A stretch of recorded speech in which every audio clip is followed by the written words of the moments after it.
गृहमंत्री अमित शाह के संसद में दिए गए पीओके को लेकर के बयान अब सुर्खियां बटोर रहे हैं।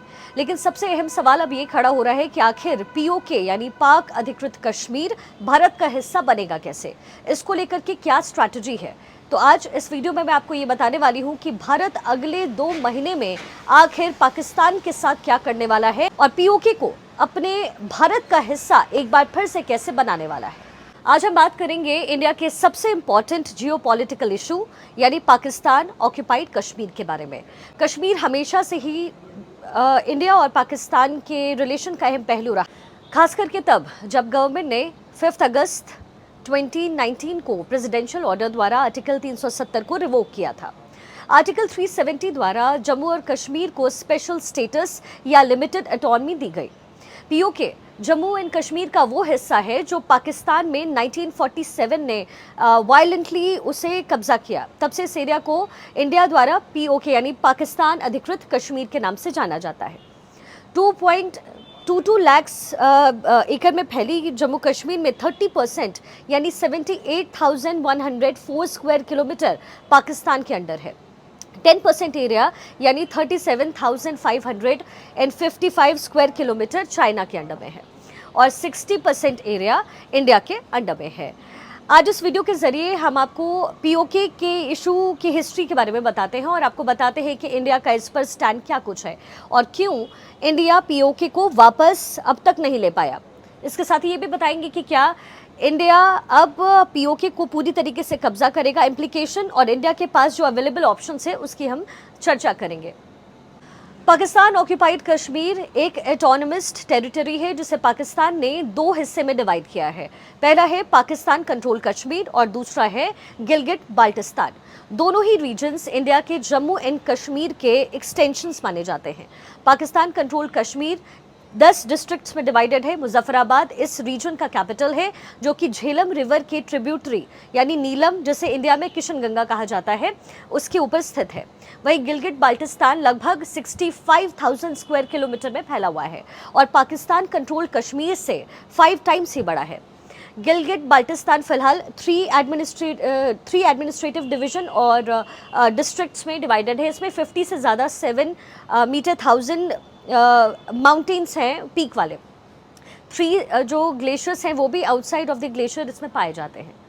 1947 में इंडिया के पार्टीशन के दौरान ब्रिटिश गवर्नमेंट ने अपनी पैरामाउंसी अमेंडमेंट की। प्रिंसली स्टेट्स को 3 ऑप्शंस दिए गए, इंडिया या पाकिस्तान ज्वाइन करें या फिर इंडिपेंडेंट रहें। जम्मू एंड कश्मीर के रूलर और वहाँ की पॉपुलेशन के बीच और जम्मू कश्मीर के एक्सेशन कहाँ होना चाहिए, इस पर काफ़ी कॉन्फ्लिक्ट्स उस वक्त थे और कौन कहाँ जाना चाहता है इसको लेकर के भी काफ़ी विवाद उस वक्त थे। महाराजा हरी सिंह ने टीजन्स पर उस समय टैक्स इम्प्लीमेंट करना शुरू किया। इस टैक्स के खिलाफ लोकल रिवॉल्ट हुआ लेकिन एडमिनिस्ट्रेशन ने उसे ब्रूटली सप्रेस किया। एडमिनिस्ट्रेशन के हाई हर्डनेस के कारण पुंछ में जो वेस्ट पंजाब के रावलपिंडी डिवीजन को बॉर्डर करता है वहाँ पर अपराइजिंग शुरू हो गई। उन्होंने ऑलमोस्ट पूरा डिस्ट्रिक्ट कंट्रोल कर दिया और अक्टूबर 3, 1947 को रावलपिंडी में प्रोविजनल गवर्नमेंट स्टैब्लिश कर दिया। अक्टूबर 21 को एक अहम घटना घटी। नॉर्थ वेस्ट फ्रंटियर प्रोविंस के पांचटून ट्राइब्स पाकिस्तान के सपोर्ट से जम्मू और कश्मीर को एनेक्स करने के लिए घुस गए। उन्होंने मुजफ्फराबाद और बारामूला को कैप्चर किया जो कि श्रीनगर से महज 30 किलोमीटर दूर बताया जाता है। अक्टूबर 24 को महाराजा ने उस वक्त के होम मिनिस्टर सरदार वल्लभ भाई पटेल से एक मिलिट्री असिस्टेंट मांगी, लेकिन पटेल ने रिस्पॉन्स करते हुए कहा कि अगर इंडिया उनकी मदद तभी करेगा जब तक वो इंडिया में विलय नहीं करते हैं। अक्टूबर 26 को महाराजा हरी सिंह ने इंस्ट्रूमेंट ऑफ एक्सेशन को साइन किया और जम्मू एंड कश्मीर को ऑफिशियली इंडिया में एक्सीड कर दिया। इंडिया को डिफेंस और एक्सटर्नल अफेयर्स और कम्युनिकेशन हैंडओवर किया गया। इंडिया ने इमीडिएटली ट्रूप्स श्रीनगर भेजे और इंडिया पाकिस्तान में जंग उस वक्त छिड़ गई और इंडियन फोर्सेस ने पाकिस्तानियों को खदेड़कर वहां से बाहर किया।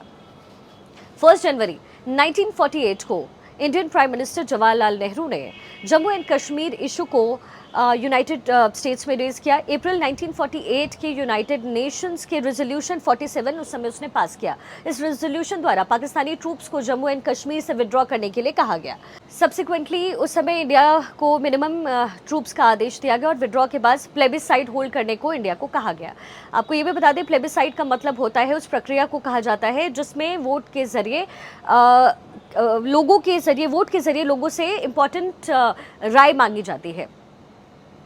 फाइनली 1949 में कराची एग्रीमेंट द्वारा सीज फायर लाइन स्टैब्लिश किया गया और दोनों साइड्स में अपना एग्जिस्टिंग पोजीशन मेंटेन किया, जो कि रफली modern day line of control से मैच करता है। इसके बाद 1972 में शिमला एग्रीमेंट द्वारा सीज फायर लाइन को officially line of control designate कर दिया गया और दोनों कंट्रीज ने कश्मीर डिस्प्यूट वायलेटरी सॉल्व करने का डिसीजन लिया। 1994 को इंडियन पार्लियामेंट ने रेजोल्यूशन पास किया, state of Jammu Kashmir has been, is and shall be an integral part of India.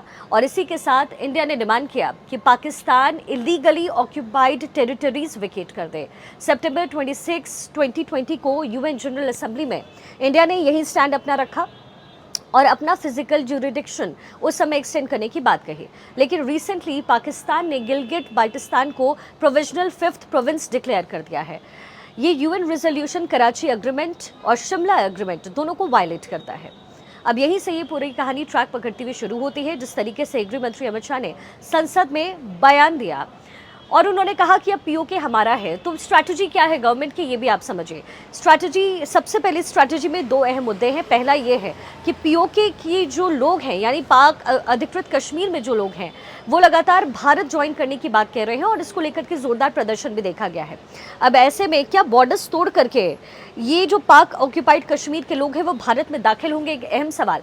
और स्ट्रैटेजिकली भी भारत सरकार पूरी तरीके से इस एरिया को कब्जा में करने के लिए तैयार है और यही बात टेंशन पाकिस्तान की भी बढ़ा रही है। इतिहास में शायद ये पहला मौका है जब पीओके को लेकर के एक के बाद एक बयान भारत की तरफ से दिए जा रहे हैं।